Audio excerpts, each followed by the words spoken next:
Hello, today is the 2nd of May, 2023, and I chose to talk about Berlin architecture. And the reason I do so is because on May 2nd, 1945,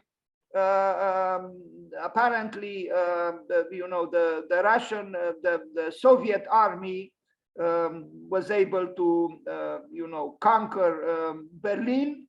And there is a famous photograph that was taken on May 2nd in Berlin on the Reichstag, where two Russian soldiers planted the Soviet banner right there at the top of the Reichstag. So by the way of this event that, on May 2nd, 1945, essentially that's when the war was lost. Berlin fell, and you know what followed. So by the way of this, I thought of talking about Berlin architecture, and there is much to say. So let's begin. Berlin had a turbulent history, but Berlin is a city that is very sophisticated and cosmopolitan and very open to an architecture that is not always produced by architects from Berlin. Like, for example, John Hejduk, one of the New York Five, the celebrated group of 5 architects, the other 4 being Peter Eisenman, Richard Meyer, Charles Guithmy, and Michael Graves. Well, John Hejduk was invited to build a few things in Berlin, and so was his darling, his protege, Daniel Libeskind. But let's begin. I mean, I begin in a way capriciously, but I had to begin in a certain way. So I begin with John Hejduk, an American architect of Czech origin, building in Berlin. The Kreuzberg Tower, actually all these 3 buildings that you see were destined for demolition. And it was the community of the architects, both from Germany, Berlin, and outside of Germany and Berlin, who protested, and they were able to save them. They are peculiar buildings. They are idiosyncratic buildings. I mean, look at this lower, height building. It's known that the sloping roof is usually done the other way, not with a with a lower part in the center of the building. It's almost like a mask, like a face, almost like the face of a cat. And in fact, I think I will show here a cartoon that appeared in the media in Germany, I think in Germany, where this aspect of this particular facade was expressed in a cartoonish way. Anyway, I hope I will see it later. This John Hejduk was a strange man. He was considered by some, no, I should not exaggerate, by some, the most important architect at the end of the 20th century. I don't subscribe to this, but there were some important North American critics who thought so. But he was a remarkable educator. He ran Cooper Union in New York, a very special architecture school. And at that time, Daniel Libeskind was a student there, Elizabeth Diller. There were important professors like Peter Eisenman, Riccardo Scofidio, and others. Now let's see what he built. First, he built this. He built something else, and we are going to see that something else also. This is an architecture that doesn't entice me a lot. But it is original, and it is in its peculiar way intriguing. If I have an objection, is that this architecture, if you don't see the landscape or the environment, seems almost like a model. you know, the model of a building and not the building itself. That's because of the nature of, I mean, his conception about architecture, John Hejduk. He has beautiful architecture books with his drawings. He drew incessantly, and he drew very, very well, very poetically. He made beautiful, exquisite architecture books with his own works.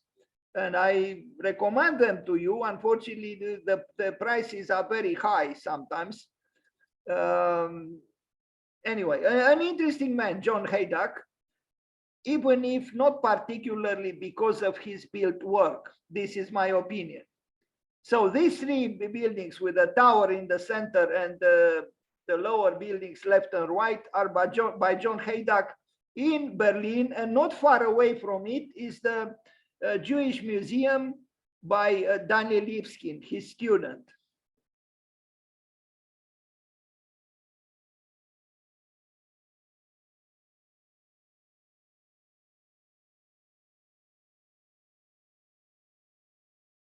This is also by John Hejduk, A House for Two Brothers, and a strange house itself.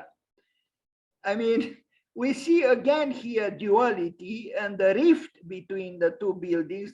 It's one building, but you see the schism, the rift. And I hope I have the plan here. It's a very neurotical plan. It's probably the plan with the biggest number of doors, considering its surface, which is like a square. I'm afraid I might not have the plan here, but if you remember the name of the building, A House for Two Brothers, you can check on Google Images, just type in plan and you will see the plan. Also by John Hejduk.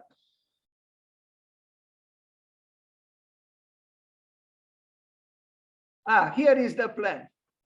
Now, was I mistaken when I said, I mean, look how many doors are here, and the spaces are very tight. And it's I don't know, in a way, it's a maddening plan. It's perfectly symmetrical. It's, you know, within a square, you know, there are these 4 apartments, but it's, I don't know. I mean, when I look at this drawing, I feel like I'm losing my mind. It's all those doors, you know, it's something sick here. If you allow me to be so, you know, irreverential. I don't know how to say it correctly. It's not, they are not expensive houses. I mean, you know, being individual houses in Berlin, in a sense, they are expensive, but the spaces are rather small and very tight, very, it's something here, you know, almost sadistic. But he was an interesting man, and check his drawings. He drew very, very interestingly, and he was a master of publishing great little or not so little books on architecture. Again, John Hejduk in Berlin, The House for Two Brothers. Berlin Mosque. I have now also some images from his drone work. I mean, this is not a presentation about John Hejduk, but you know, I take the occasion to talk about this man who did build in Berlin, and he didn't build too much otherwise. He built the most, in fact, in Berlin. John Hejduk, Surrealism, Surrealist architecture, the architectural uncanny, Berlin Mosque, architecture and urbanism. Now we arrive at a very interesting architect born in Poland, just like Daniel Libeskind, but as opposed to Daniel Libeskind, who went to the United States and later on he returned to Berlin, to Germany, Zvi Hecker went to Israel and he built in Berlin a school that is very interesting, particularly seen from above and in his drawings. It's this school. It's a Jewish school, Heinz Galinski's Schule in Berlin. Look at it. This is the school that Hejduk built. And by the way of Hejduk, with whom I had the honor, I could say, to be in an exhibition in New York at one point, Hejduk said something very amusing, but also alarming. He said, great art and great architecture must be illegal. And I like what he says. It's true. It's true because great artists and great architects love to break rules. It's almost a definition. I don't know of any great architect who was not a rules breaker. This is why, my dear friends, if I am to sound demagogical and thus unconvincing, but I do consider you my friends, and I hope we are friends, please, please, please break the rules. Break the rules, because that's when you have a certain level of satisfaction. Of course, you'll pay the price for breaking the rules, but at least you know that you did something from the heart. You did something that you felt like doing. Don't respect all those, normatives and rules and regulations and all that hell, bureaucratic hell. Be yourselves. I remember what SciArc, a very important architecture school in Los Angeles, had as one of its mottos. To hell with regulations, we are going for the unknown. Yes, we are going for the unknown. And Hejduk said the same thing. And look at the school he built. This is built, it's not just drawn. And it's in Berlin. Unfortunately, it's not so interesting at the level of the eye, because he worked predominantly, I would say, with a plan. And maybe because of, who knows, I'm sure he had to fight with bureaucracy in Germany as well. But he built the school in good measure as he envisioned it. You see, from the level of the eye, the building is not so agitated and agitating as it is from the top, as is seen from the top. Here is the architect, Hejduk. I admire him, a very interesting architect, and he built in Israel some very interesting buildings and very provocative. And here are some drawings done, some graphics done for the study, studying for the school. You see, what I quoted a little bit with different words, but the same meaning. Good architecture cannot be legal. It is illegal. Well, there are variations of this statement. I read it also, but the meaning is the same. And if you allow me, dear students, do illegal projects. Don't do legal projects. In other words, don't let the lawyer or the bureaucrat or the who knows who to tell you what to do. Do something, with your passion, with your love. So when you are in love, you don't listen to reason, to advices from so-called, good advisors. No, you do things from the heart. Do things from the heart. And if it happens to be legal, it's fine. But if it happens to be illegal, that's fine too.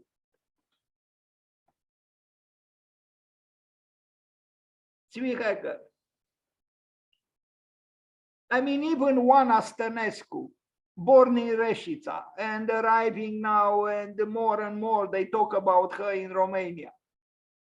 She's an architect, but she left Timișoara, where she studied before she finished her studies. I don't know. She worked for M. Koolhaas, she worked for Herzog and de Meuron, she worked for Kazuyo Sejima. So she worked for 3 Pritzker Prize laureates, and now herself is, quite appreciated. She teaches at Harvard, and she herself said very clearly, breaking the rules is appealing. And I would say it is. Yes, it is. So break the rules. The cosmos, the universe will not fall apart if you break the rules. Believe me, it will not. But you will feel better.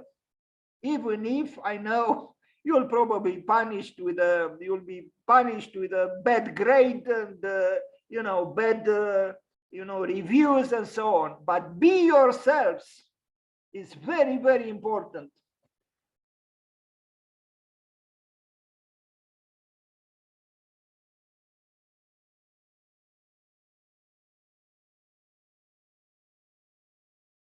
So we are still looking at this school that Zwihacker built in Berlin. Now Daniel Libeskind, the darling, the protege of John Hejduk, the Jewish Museum, which I'm sure you know. And here we have the zigzagging of his plan. And we see here the old building. He also did the roofing of this courtyard. But this is the Jewish museum that he built, covered in zinc. And, he betrayed rules too. He broke the rules. And he's very appreciated. So you have to choose in your life as an architect between being, submissive and, tamed, and provoking no discomfort in anyone, but you also don't express yourself, and you become less motivated, and you have less and less pleasure to do work. And the other choice is to just express yourself with who you are, and yes, attempting to improve yourself, but at the same time not renouncing to your true your feelings, your thoughts, your own thoughts and your own feelings.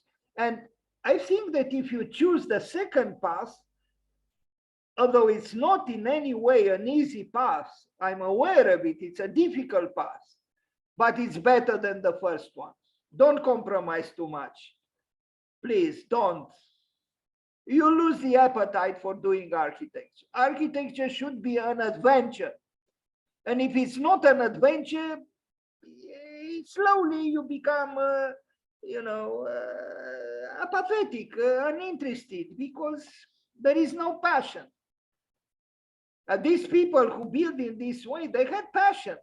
I mean, you imagine when he proposed this building, I don't know, it has 1,000 or 11,000 different windows. This building, just this building. But, he made a name for himself, and he now even has his office in Berlin, Daniel Libeskind. I don't know if you know, but in this building, there is a courtyard that is named with the name of a great Romanian poet, Paul Celan. I learned about him rather late in life, but check him out. If you love poetry, Paul Celan arrived in some assessment in the proximity of Goethe and Hölderlin, which is an immense honor. And he died at 50 by committing suicide, throwing himself from a bridge in Paris on the river, in the Seine. Anyway, yes, a courtyard is named Paul Celan in this museum by Daniel Libeskind. And why? Because Celan, one of the reasons he lost all his family in the concentration camps in the Second World War, but also his poetry is very charged with that sadness, with that, heaviness that death and thinking about death, is notoriously capable of that heaviness. But in his case, the biography of Paul Celan, or Paul Celan, if we are to read in Romanian, although he changed his name, I think in France, although he wrote in German. This was interesting. He wrote in the language of the oppressors, those who killed his family. Although he could have written poetry in French because he lived in France, or in Romanian because he knew Romanian. Anyway, an interesting building by Daniel Libeskind.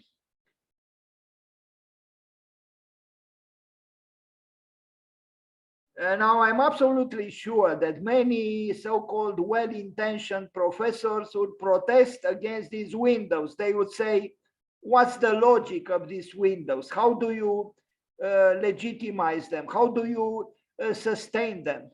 Well, there is, you know, in architecture, there is also expression. Expression and certain decisions have to do with, even with the capriciousness of the artist or the architect. Not everything has to be tamed and, you know, explainable in a rational way. No. Here he is during the construction. Again and again, great architects do not follow prescriptions.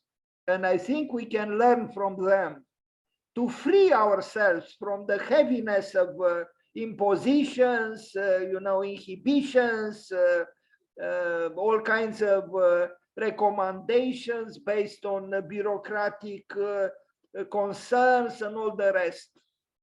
Do not forget, architecture at one point was the queen of the arts. Architecture was the queen of the arts. Do not forget this. This is also done by him.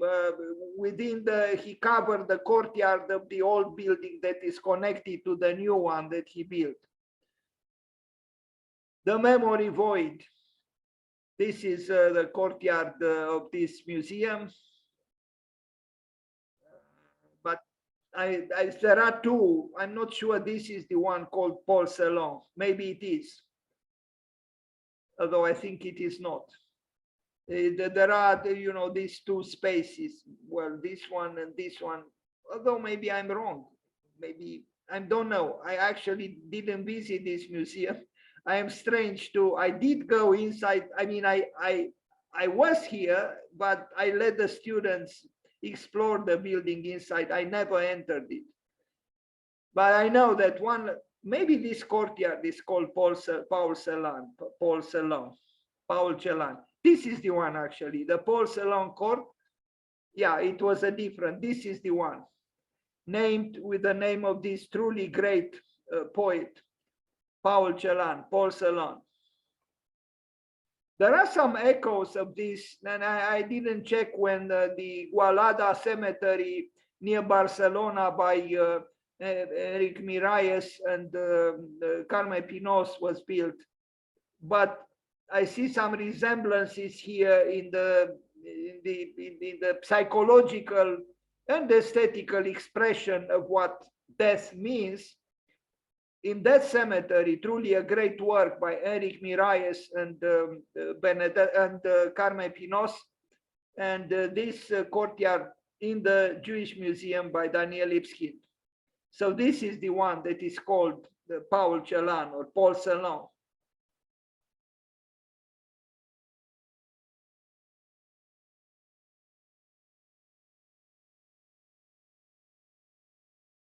Take risks, dear students, take risks. If you don't take risks, somebody said, if you take risks, you might lose. But if you don't take risks, you lose for sure. So it's better to take risks. Frank Gehry, even Frank Gehry built in Berlin, and he even proposed other things that were not yet built. But DZ Bank is a good work, I think, by Frank Gehry, and is right across the street from the Holocaust Memorial by Peter Eisenman. We are talking about two deconstructivists, although they might have objected to the name deconstructivist, but they were both part of the exhibition Deconstructivist Architecture or Deconstructivism at the Museum of Modern Art in the early 90s. Now, look at what Frank Gehry built.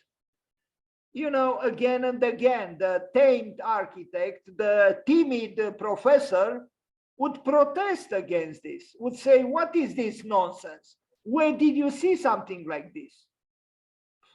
Frank Gehry doesn't care, and he builds. So choose your mentors. His almost obsession with the fish. Maybe you know, Frank Gehry was always very, very affectionate towards the fish. The fish is very present in some of his works. Sometimes, like in the case in Barcelona, literally so, explicitly so. He proposed also this tower, which was not built, as far as I know, but he made this proposal for a tower in Berlin.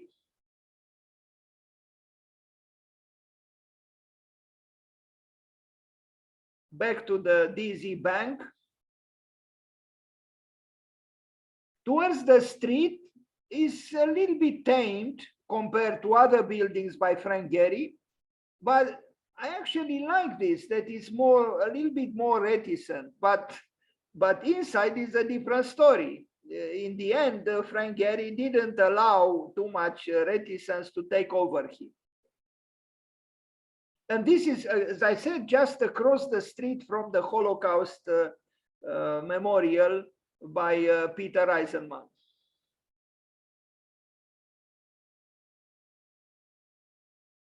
Now, why do these architects build in this way?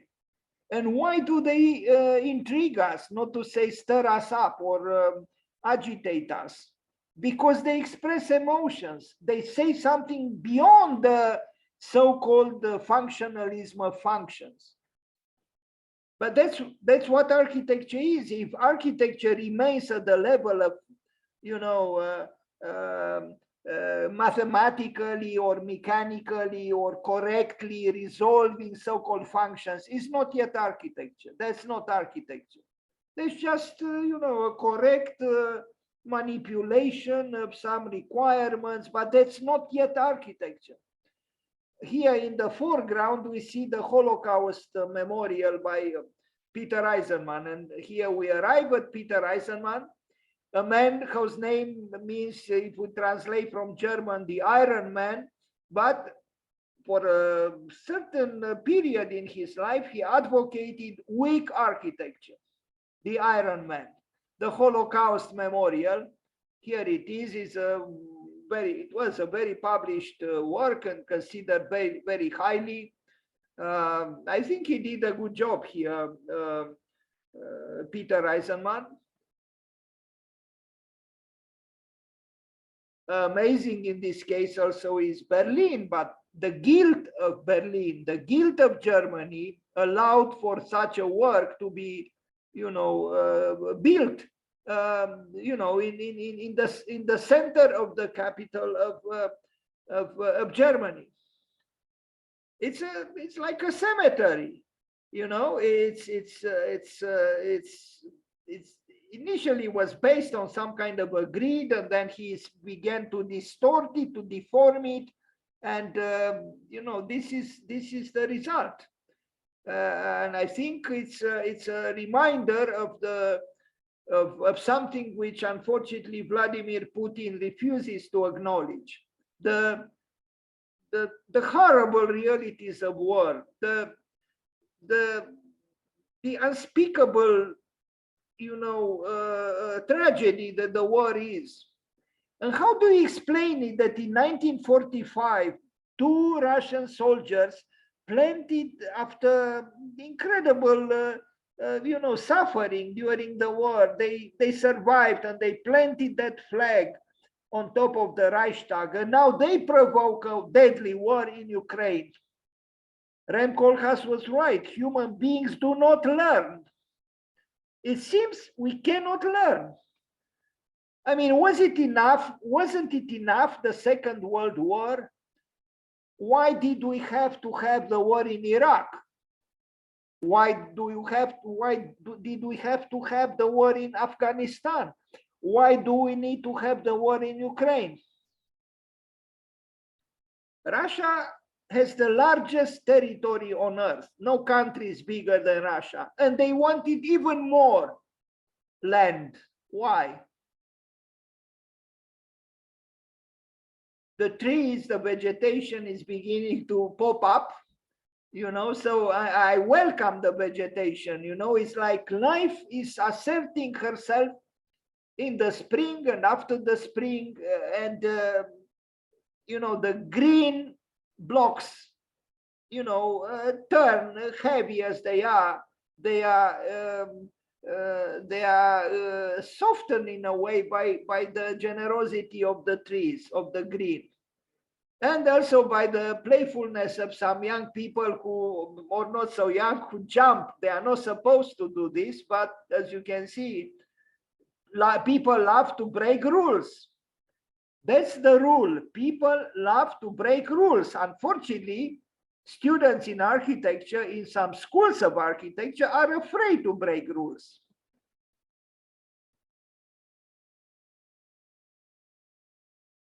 So here we see the building by Frank Gehry, and here is the Holocaust Memorial by Peter Eisenman.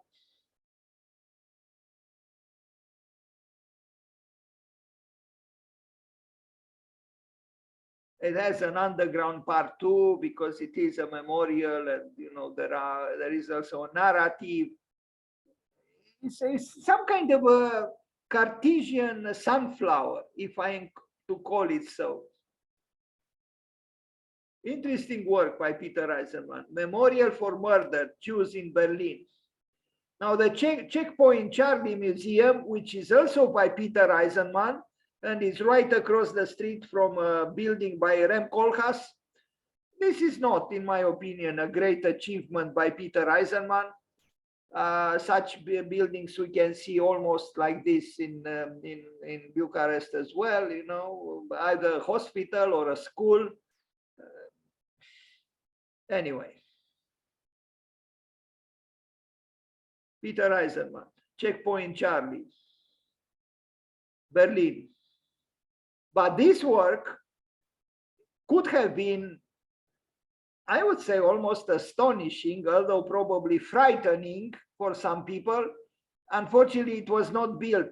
A tower for the Reinhardt Tower, for having the name of an important theater and film director, Max Reinhardt, but it was not built. But it was proposed for Berlin by Peter Eisenman. Look at this, you know, this section. I think this would have been one of the best buildings by Peter Eisenman, but again, unfortunately, it was not built.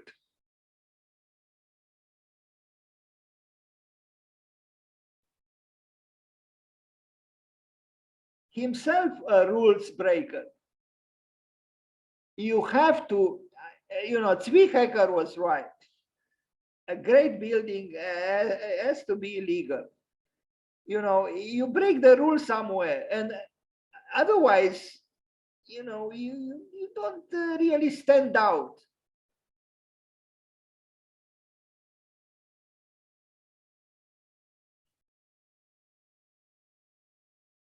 I'm sorry it was not built. It would have been great if it was. Now, another important architect, a Frenchman this time, Jean Nouvel, Galerie Lafayette. Here it is. It's a mall, but Galerie Lafayette, Jean Nouvel. And there are two inverted, well, an inverted pyramid and another pyramid above. I hope I have a section here to show. Maybe this architectural black hole, if I can call it so, could symbolize maybe a certain question mark that Jean Nouvel had vis-a-vis what a mall is. I don't know why he did it so. It's a large building on Friedrichstrasse. Here you see the two pyramids, one pointing upwards, one pointing downwards. This theme also appears at the Louvre by INCUBATOR in Paris. Jean Nouvel, you see his, you know, portrait there. Norman Foster, the Reichstag, right above the Reichstag. And because I mentioned INCUBATOR with his glass pyramid in Paris, personally, I think but this is my maybe idiosyncratic, thinking that a pyramid should not be transparent and that a dome should not be transparent. But Foster still did a good job here. I'm not sure again about the choice of the materials, but I understand this was a reaction to what the Reichstag was and wanted to bring the feeling that the Reichstag now belonged to the people, to all the people. So they climbed on top of the building and the building belonged to them. And, in this way, accepting that democracy won. But somehow that glass dome, in my opinion, doesn't sit perfectly on top of this, maybe polemically in a way, but it doesn't have enough force, in my opinion. Anyway, this is the Reichstag, and that's the dome, the glass dome built by Norman Foster, Sir Norman Foster.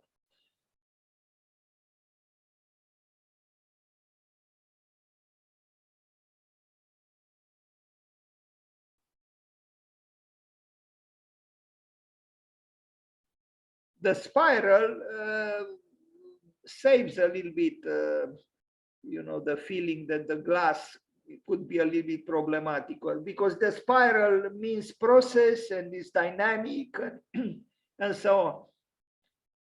Norman Foster, Reichstag Dome.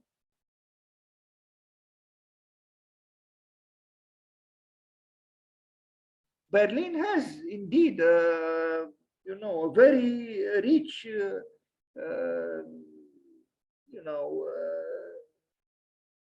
very rich, how to say, samples of important architecture. Richard Rogers, the Daimler Chrysler building, another Pritzker Prize laureate. So Foster, we saw Jean Nouvel, Pritzker. We saw Norman Foster, Pritzker. We see Sir Richard Rogers, Pritzker. They are one after the other.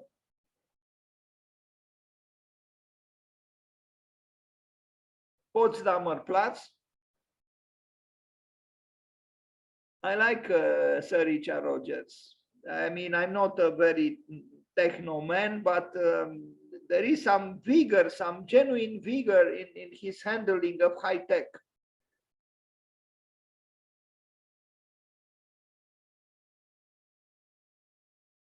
So he did all these buildings. Well, the money was there. Mercedes, no, Daimler, Chrysler. Renzo Piano, another Pritzker winner. He built and he worked, as you know, together with Sir Richard Rogers when they won the competition for Centre Georges Pompidou in Paris.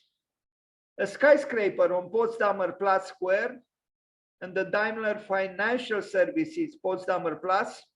They were built by Renzo Piano. He collaborated with a German architect, and unfortunately, I don't know his name.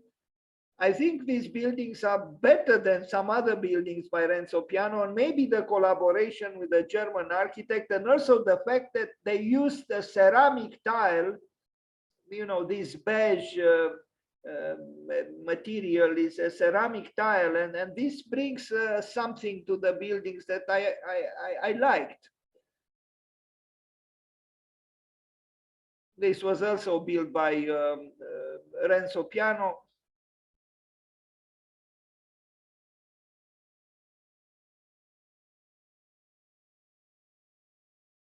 Again and again, Renzo Piano, Richard Rogers, they themselves as young architects took risks. When they participated in the competition for Centre Georges Pompidou, Centre Beaubourg, they were sure that they were not going to win because they were young and, they thought that they had no chance of winning. So they did something very eccentric, very extravagant, because they were sure they were not going to win, and they won. And that was enough to launch them in an incredible career in architecture. both of them. They also had a chance to collaborate with a great engineer who unfortunately died young, who helped them, Peter Rice. Yeah, again, Renzo Piano. Potsdamer Platz. Here we see this was also on the right. I'm not sure, but I'm almost sure it's also by Renzo Piano, the building on the right. Mies van der Rohe, he couldn't miss the boat. You know, the new National Gallery is an important building by Mies. It's hard to confound it. It's a Mies building, and it was recently, you know, refurbished or yeah, by Chipperfield. Anyway, the columns or the sculptures are not his. The building is. An older picture, Mies van der Rohe. Maybe you know that Mies van der Rohe, his name is not the name of his father. In fact, the name of his father is Mies, which he took like almost a first name, and the Rohe is the name of his mother. And maybe you know that Mies wanted his name to sound like the name of a nobleman, and he wanted to have it, you know, Mies van Rohe. But in Germany, this was not allowed, so he borrowed the Dutch form. So that's how his name became Mies van der Rohe, which in translation is also a little bit funny, because Mies means loser. And I don't know, it's a strange name in a way. You know, he wanted to sound like a nobleman, and his father was a you know, a stonemason. He was kind of a humble origins, but he wanted to sound like a nobleman, and then he sabotaged himself by using the first name as Mies, which means, as I said, loser. Strange. Strange. Maybe a little essay can be written about the, you know, like a psychoanalytical interpretation of the changing of the name of Mies van der Rohe. But the building is good.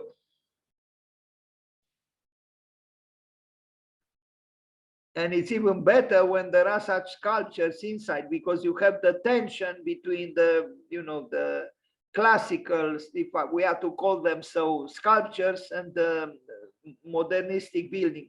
This is a project by Mies van der Rohe for Berlin, which was never built, but it's a great rendering, of course, manually done. So the skyscraper was proposed by Mies van der Rohe, but it was never built.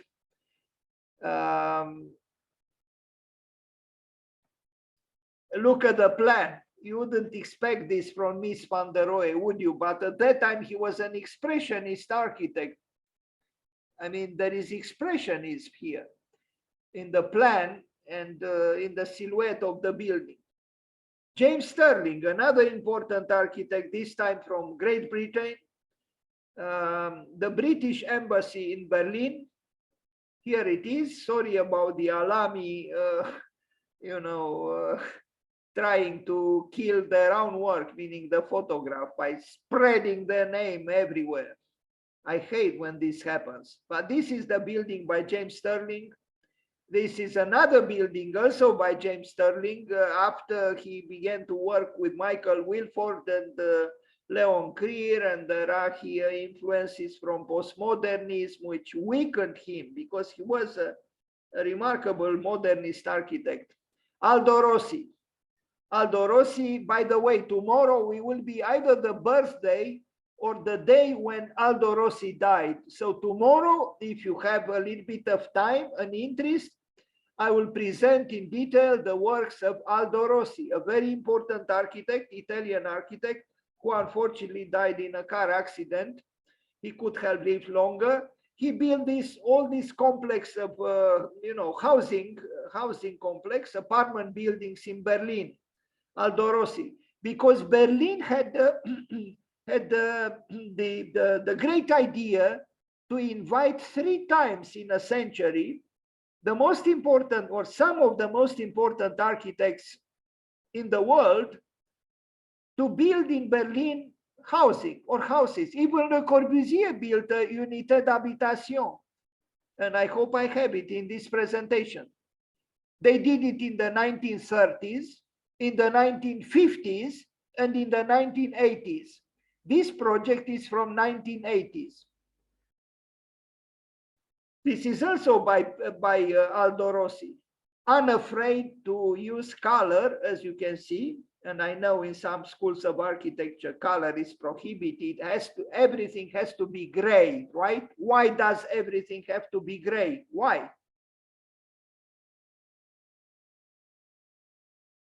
I mean, color is life. I mean, how many white things, perfectly white things, are in nature? Very rarely, if at all. Everything is color. I mean, look outside through the window. So why do we make gray projects? Not great, but gray. Aldo Rossi.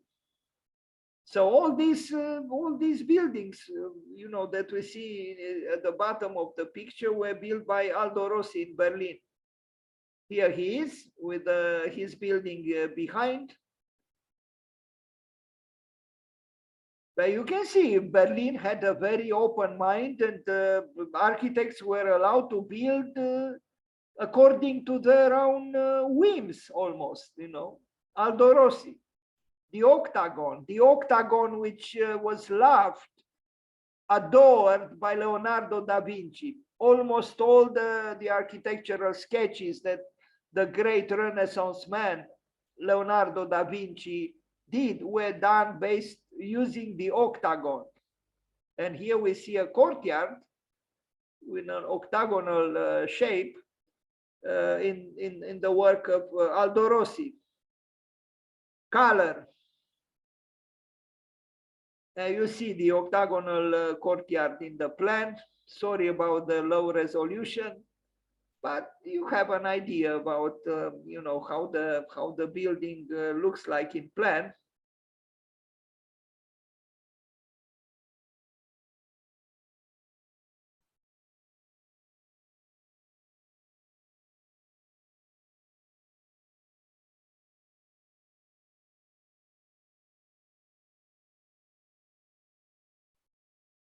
I rush a little bit because we still have a lot of pictures. I told you I have more than 400 pictures in this presentation.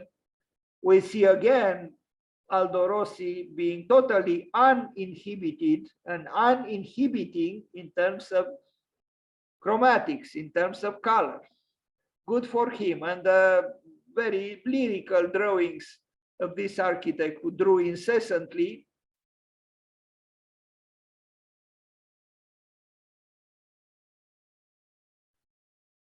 Carl Friedrich Schinkel, the great 19th century German architect. This building is in Berlin. I mean, truly, this city has quite a collection of great buildings, one after the other. And I don't show all of them. It would take a few days to go through all the worthy buildings that this city built. And imagine how much was destroyed during the Second World War. Inside post-reunification, unfortunately, I don't know German, and I'm ashamed, but I don't. Showing the Kate Kollwitz, the great German artist, sculpture, Mother with her dead son. This artwork should be multiplied and sent to the Kremlin. And the oculus, which exposes it to the elements. Here it is. Kate Kollwitz, and it's open here, just like in the Pantheon in Rome. So the rain and the snow, well, there isn't too much snow lately, thanks to the climate warming. but the sculpture is very moving. Mother with a dead son. I think I heard correctly today on the radio that until now about or more than 200,000 Russian soldiers died in the war in Ukraine. And the war continues.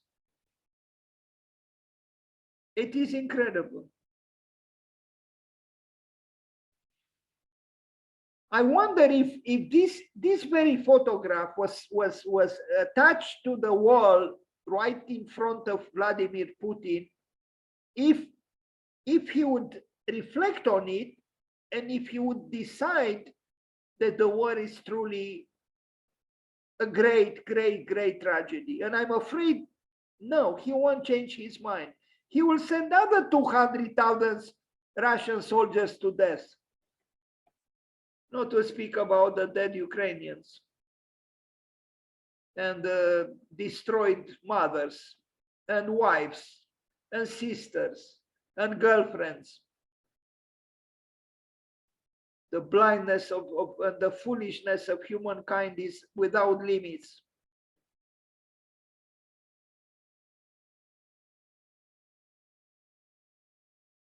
Here it is, Kate Kulvitz, mother with a dead son. Why is Vladimir Putin not here on Zoom to look at this?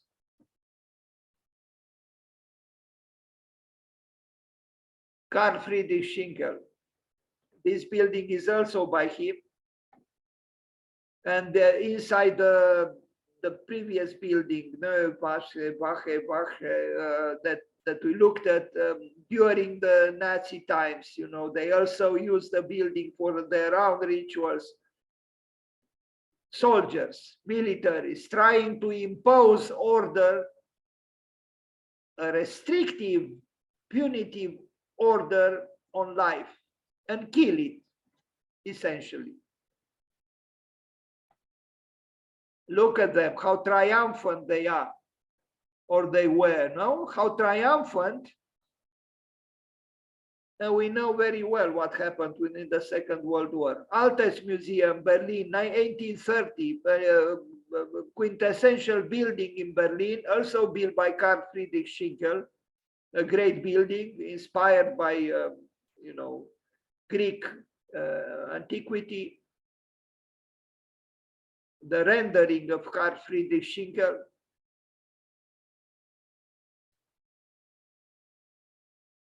And the plan is, you know, particularly, I mean, the round part is, you know, crafted, so to speak, using as a model the Pantheon in Rome.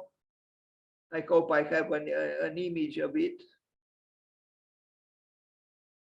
Yes, here, and I hope I can see, well, I guess a little bit here.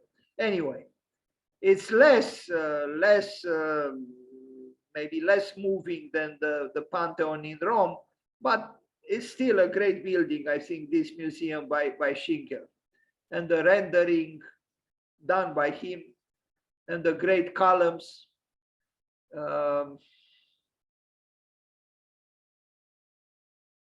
The Altes Museum in Berlin, Karl Friedrich Schinkel.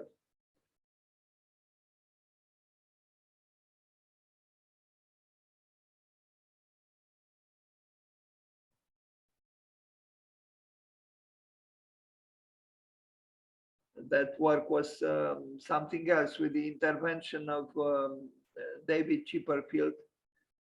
So this is a section through the Altes Museum by Schinkel, and you see clearly in the section, you know, the influence from the Pantheon.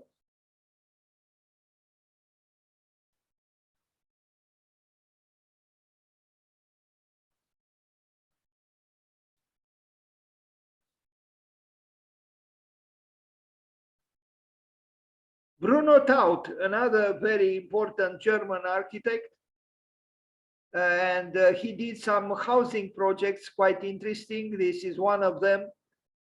they built in the 30s,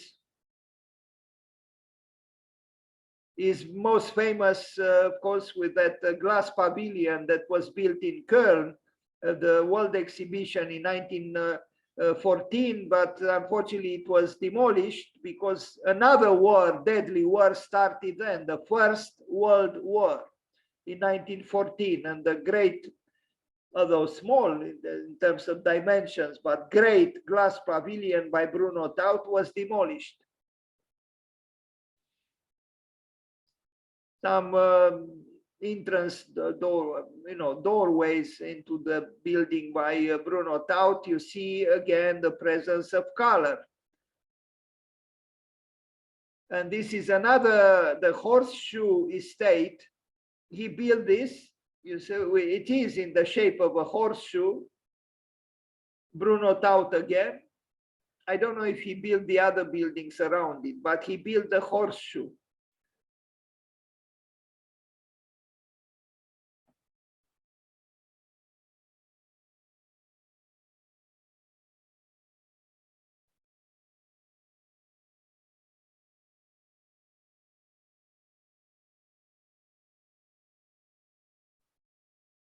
And, doorways, entrances into the large building. You see, each one is different and each one has some color.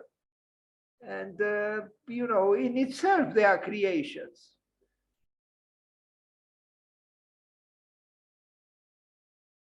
Bruno Taut, a very important architect who also wrote very passionately, and I particularly recommend to you an outburst against concept. Yes, this beloved word by architects and students of architecture is ridiculed by Bruno Taut, and I think I understand why. The word concept deserves some critical attention, because all architects, including myself, sometimes, although I'm critical towards it, somehow it seems we cannot avoid it. The concept was, the concept is, and we are so sure of ourselves when we use the word concept. But the truth is, the concept by itself is dry, and it's pretentiously dry. The heart doesn't work with concepts. The brain does, but not the heart. So we should reflect about this. Why are we so fond of the brain? Why are we so fond of so-called concepts? Maybe the word concept came via Michelangelo, who said that pittura è una cosa mentale. Painting is a mental thing, because he tried to say that painting is not just the illustration of reality, it's also a mental construct. But in architecture, the word concept, as far as I know, the greatest architects didn't use the word concept at all. I never met this word in Frank Lloyd Wright, in what I read, or Le Corbusier, not even Mies, not Kahn. They don't use the word concept. And I wonder why. Let's ask ourselves why. Why don't they use this word? And why did Bruno Taut, the German architect who built this horseshoe building, ridicule this term? And if you want to see the proof, I can send to you the link, in fact, the text that he wrote.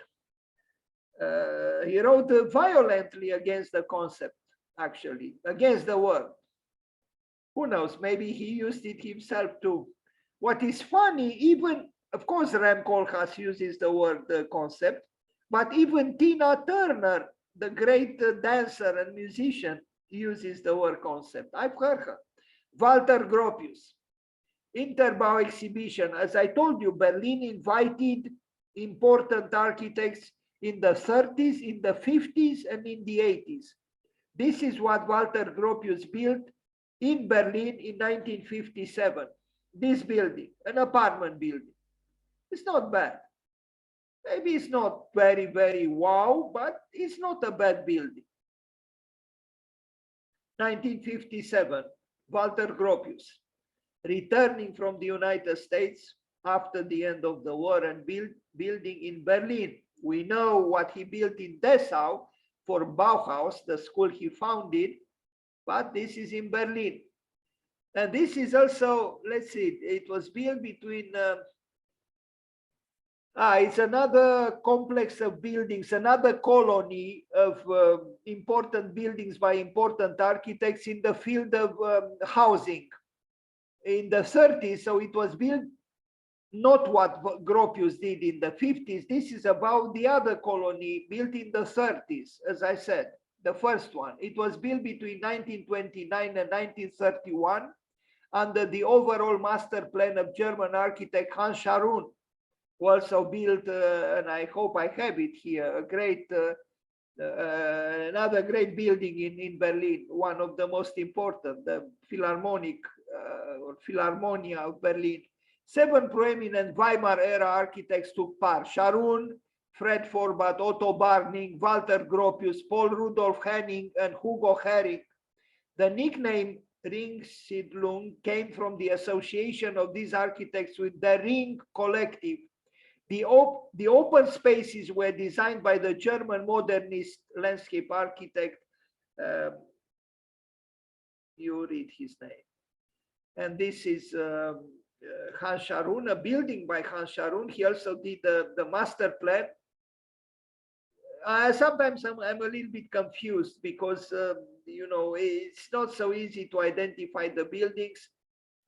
There is a map with you know, all the buildings identified by the architects who built them, but sometimes the styles of the architects were not so different from each other. It requires a little bit of familiarization with this complex of buildings. Again, built in the 30s, not in the 50s, when the building by Walter Gropius was built. So these are, you know, a little more than 20 years earlier, before the war. Lots of apartment buildings, a lot of social interest in Berlin for building decent apartment buildings for even people, you know, so-called common people. That's a noble activity, you know, not to build just for the privileged, but to build also for those who truly are in need of a decent little house. Hans Scharoun and the Philharmonica in, sorry, here is written in Romanian. Romanian is one of the most important buildings in Berlin by Hans Scharoun, you know, an expressionist architect. And what can we say? It's a building that is a distinctive style. If I am to use the word style, I very often I reject this word because it's limitative and it's actually misleading. Both these buildings, and they are part of the same ensemble, are by Hans Scharoun. Not far away from other important buildings that we already saw. It's right in the heart of Berlin.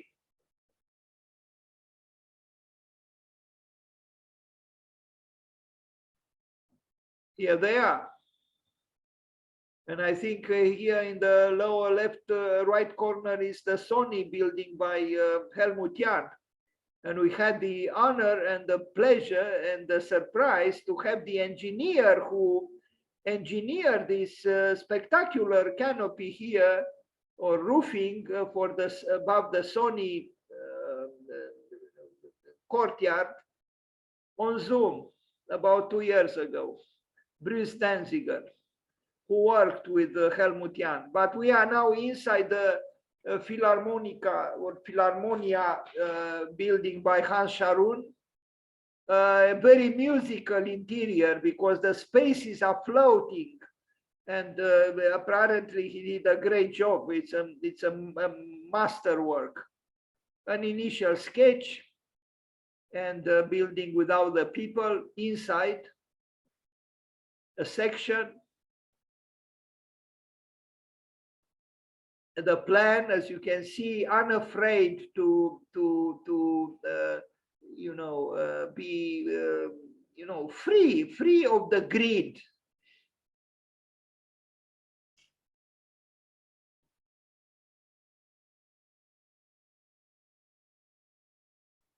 A truly very important architect, Hans Scharoun.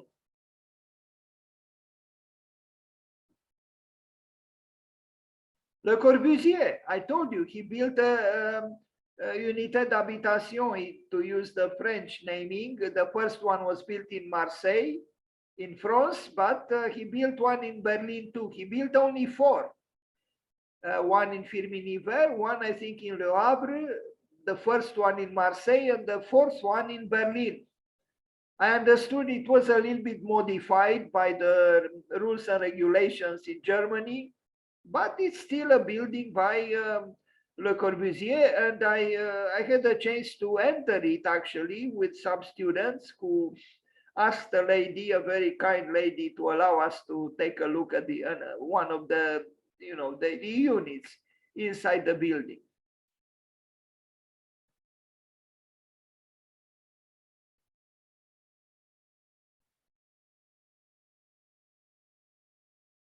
Even Oscar Niemeyer built in Berlin. I hope I have his building here. Was also built in the 50s when this building by Le Corbusier was built. So here is a view of the interior of one apartment, duplex.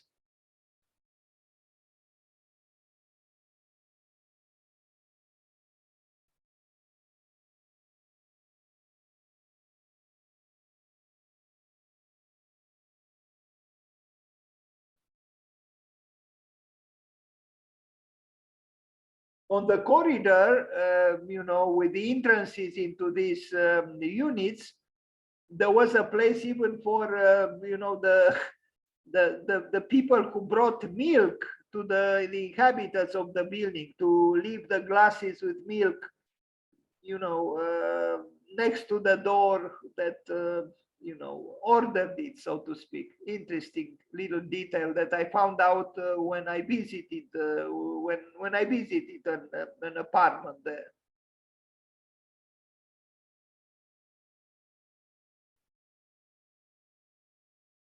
Here it is, the corridor, which is, artificially lit. The street, La Rue, the street, as it was called, at least in Marseille, and people are staring at the concrete artistic work.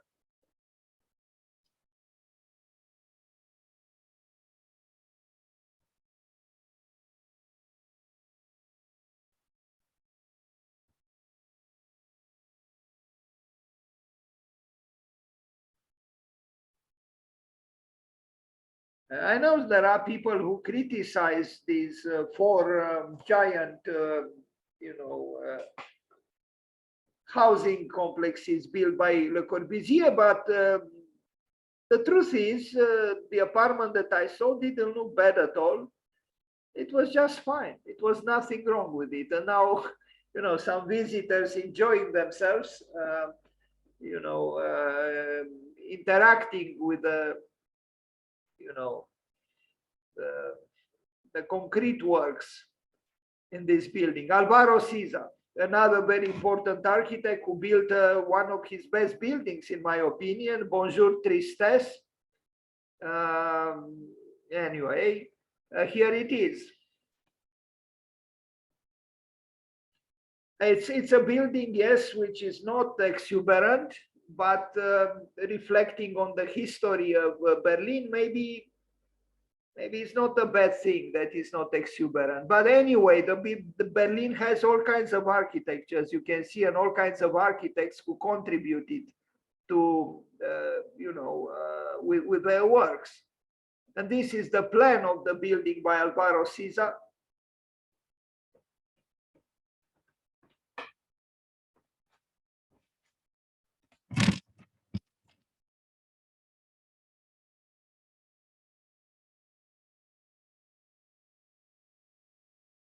An apartment building.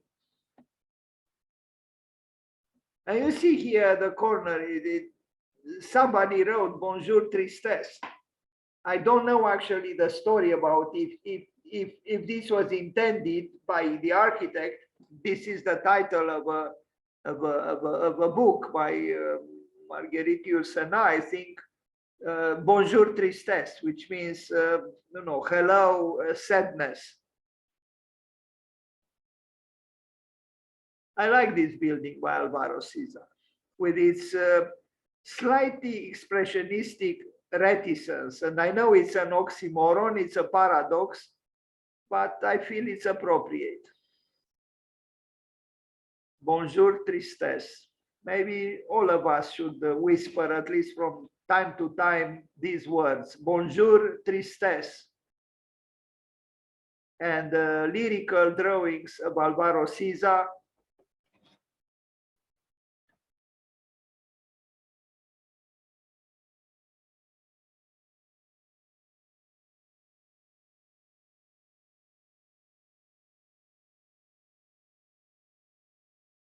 Rem Koolhaas.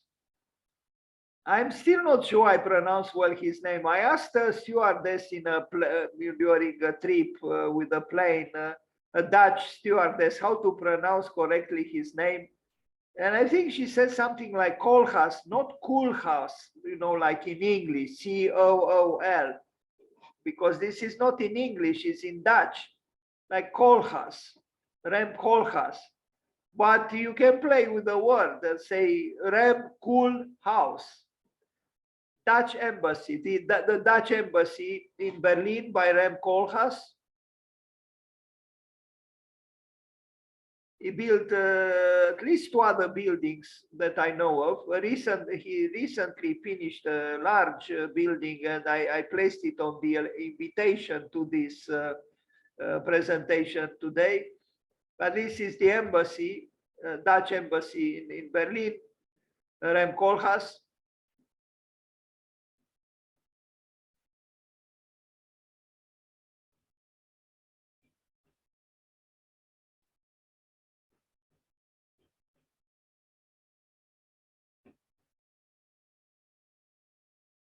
Friedrichstrasse, block designed by architects Oma and Rem Koolhaas for the IBA Internationale Baustellung 1987. Again, I am unforgivable. I do not know German. But this is the building. It's right across the street from that Checkpoint Charlie Museum by Peter Eisenman. This is by Rem Koolhaas. Of course, there is a McDonald's there, like the Romanian poet Andrei Codrescu said, we replaced the Berlin Wall, which came down, with the Berlin Mall, meaning with consumerism. So we banished communism, but we brought in capitalism, which is obsessed with production, production, production, and consumption, consumption, consumption. What does McDonald's have to do here? It's almost like, it's like a provocation, Berlin lost the war, the Second World War, and now, the Americans are building a McDonald's at this, very symbolically, very important place in Berlin, Checkpoint Charlie. Why? Because capitalism is only interested in making money, and there are plenty of tourists there. So McDonald's had to be present, right? So if we replace the Berlin Wall with the Berlin Mall, and between wall and mall is a very slight difference, because if you take letter M and you turn it upside down, it becomes W and vice versa. Something to think about. We replaced one oppressive regime with another oppressive regime, because communism was obsessed with ideological oppression, while capitalism is obsessed with consumerist oppression. I shop, therefore I am. If you do not shop, you do not exist. Erich Mendelsohn, an expressionist architect. maybe that expressionism is not so obvious in this building, but there are others, like this one. An important, very important architect, Eric Mendelssohn. This is on Jerusalemmer Strasse, most house as it is today, and it's not bad. Eric Mendelssohn, who also built the Einstein Tower in Potsdam, another one of the most important expressionist buildings.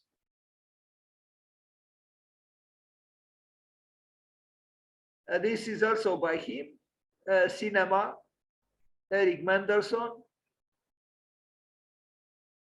Peter Behrens, another great architect, AEG turbine factory, 1908, 1999, more than 100 years old. So many good architects in Berlin, incredible.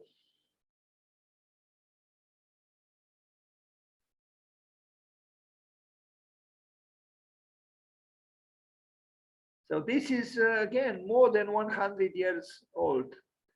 It's an industrial building, but it's a famous building in the history of modern architecture. Peter Behrens.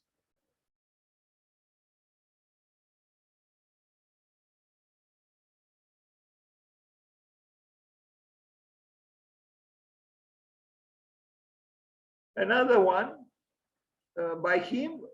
This one I didn't see and I regret, because I like this building. Also for production, also for industry, but the building has a coherence, and it's an architectural crystallization that moves beyond what we usually think of an industrial building. An excellent building by Peter Behrens.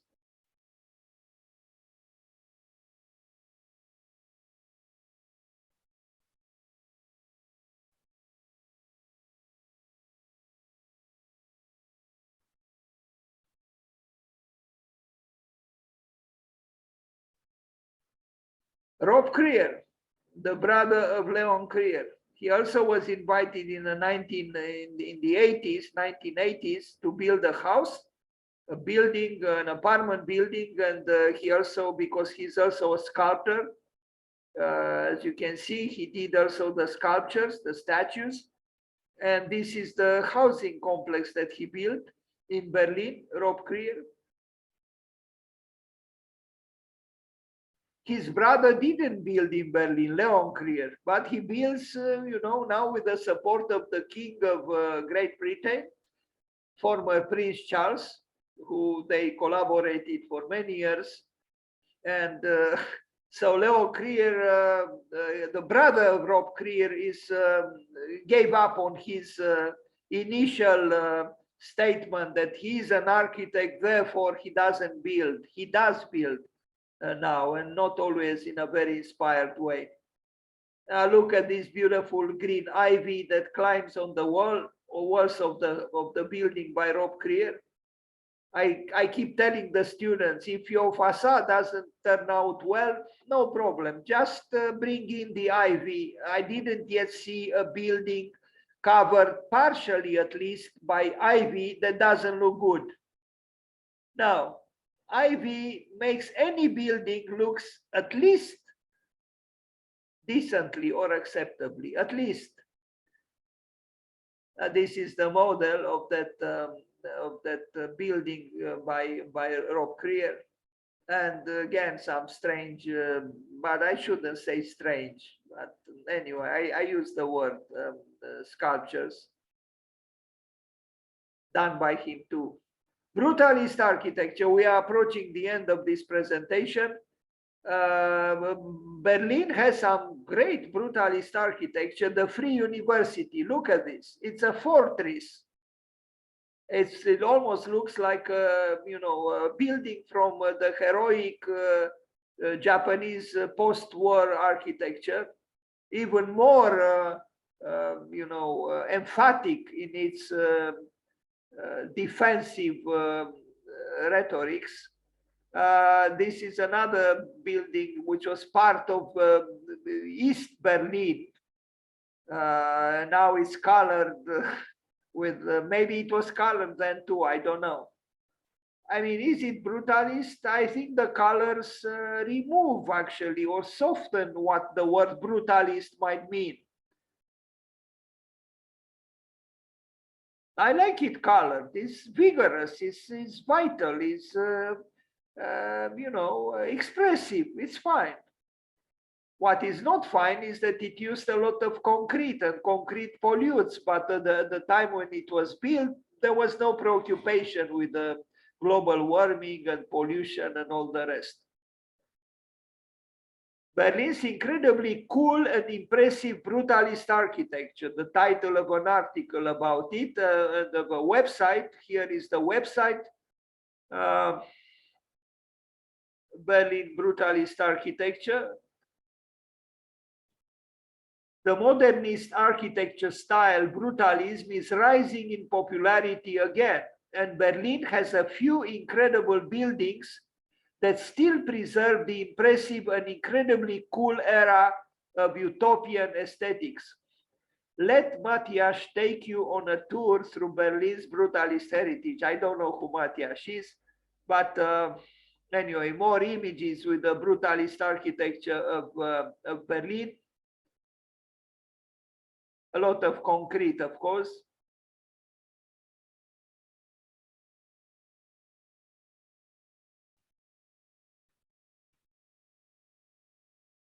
Some depressively, unkept. The fortress.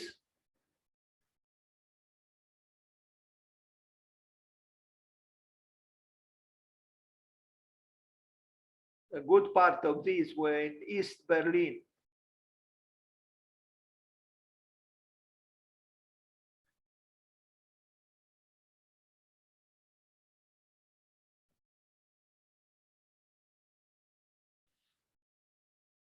Well, just around the corner is the embassy of North Korea, and there is a dorm here which is very inexpensive and quite good for students and poor professors. And I saw some kind of an advertising for a celebratory moment in the launching of an atomic bomb, a nuclear experiment made by North Korea. Can you believe it? In Berlin, at the fence, at the entrance door to the state of the North Korean embassy, a housing complex, expressionist architecture. We saw already Erich Mendelssohn, but Fritz Höger was even more expressionist than Erich Mendelssohn, and this church is, I would say, excellent.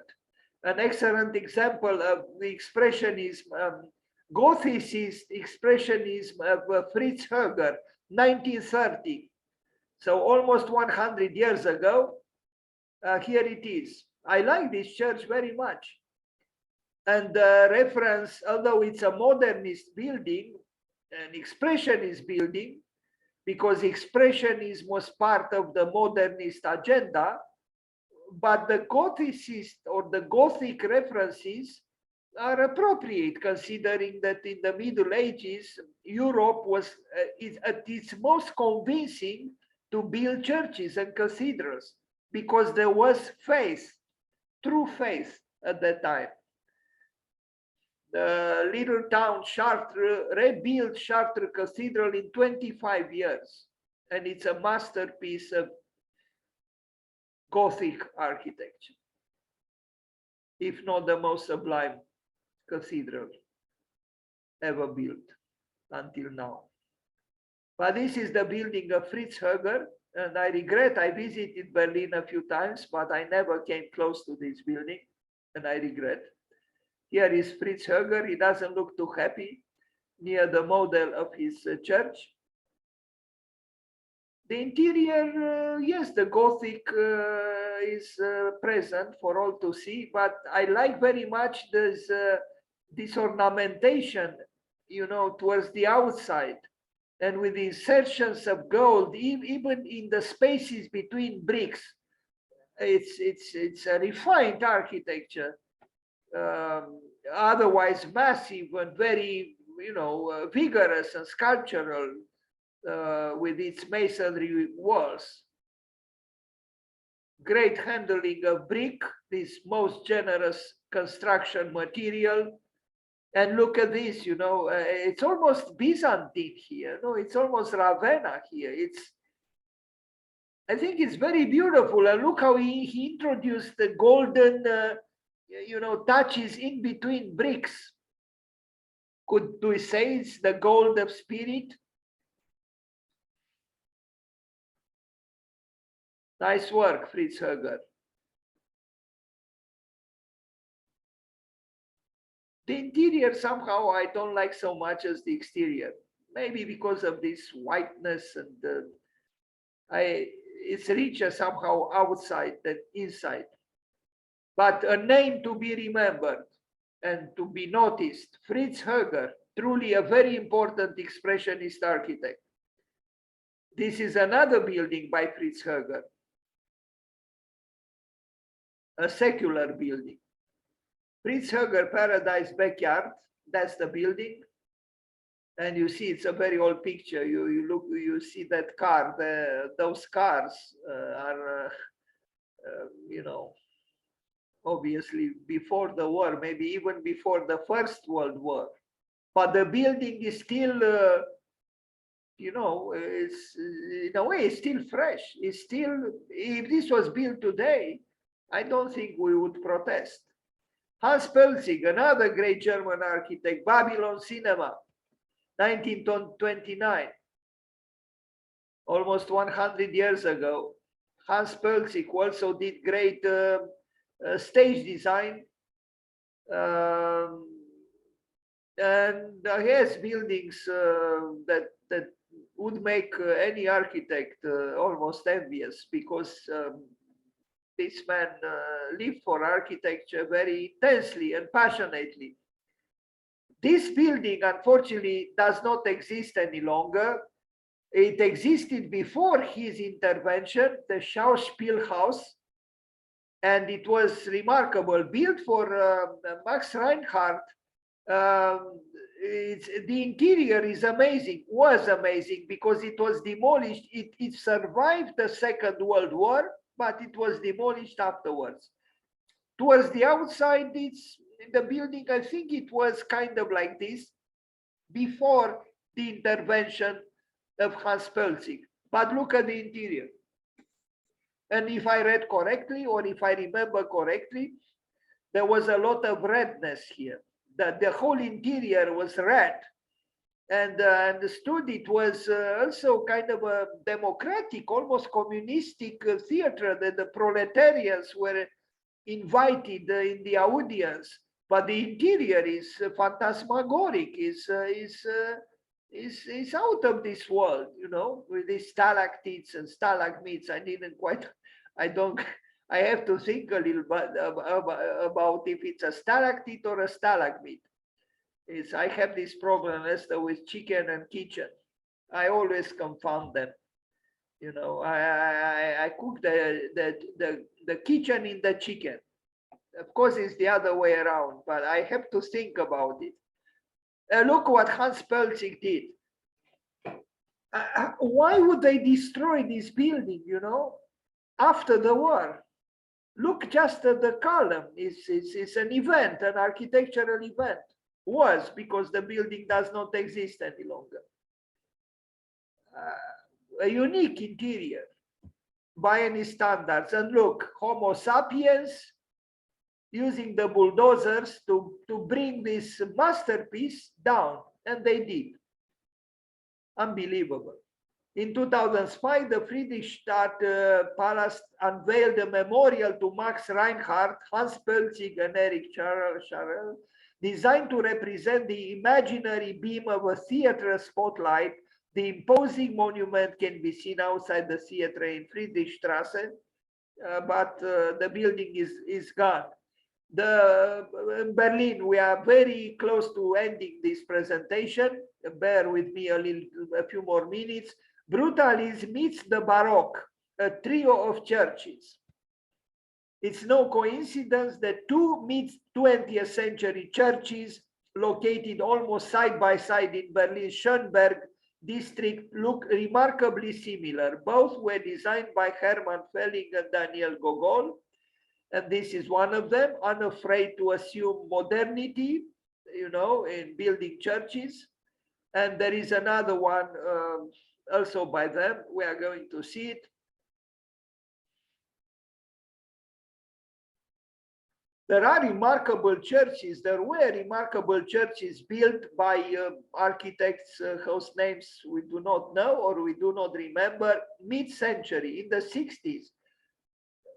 50s, maybe 50s, 60s in Germany. Really, a book has to be published with sacred architecture, if we are to call it so, built in the mid-century, mid-20th century in Germany, not just in Berlin, and not just in Germany, in Austria as well. We see the old church on the right, the new church on the left. It's fine. Harmony through contrast. And how hotel? Well, an assertive cantilevered work, unafraid of earthquakes. Why not? Bauhaus Archive, also in Berlin. Kino International. This is a work from the former democratic East Berlin. But it's not bad, I would say. I would not demolish it. No, I would not. And now the political, administrative buildings that were built when Berlin became the capital, I mean, the reunited Berlin, East and West. And this is the, you know, in a way, the White House of Berlin. Haus der Kultur und der Welt, the House of Culture of the World, the culture of the world, also in Berlin.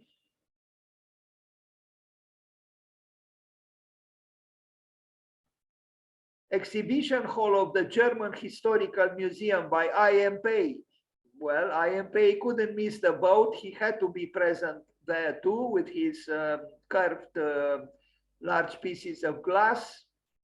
And glass means suffocation during the summer and cold during the winter. That is, if we still have winters. But with air conditioning, these the small problems might become even smaller.